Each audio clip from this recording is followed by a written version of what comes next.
How to switch to professional account on Instagram. Hey everybody, welcome back to our channel. In this video I'm going to guide you through the steps on how you can switch to a professional account on Instagram, so make sure to watch the video till the end.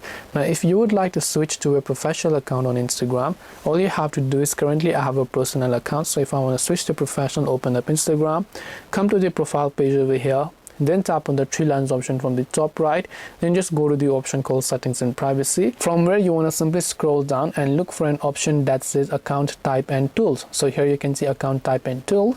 After I select that, I can select switch to professional account, then I can tap on continue. Then once I tap on continue, I can simply select what I want, then I can tap the done button if I want to go ahead and then basically finish setting up my professional account. This way I can set up my professional account. Hope this video was very helpful. If you have got any questions, then feel free to also leave them down below.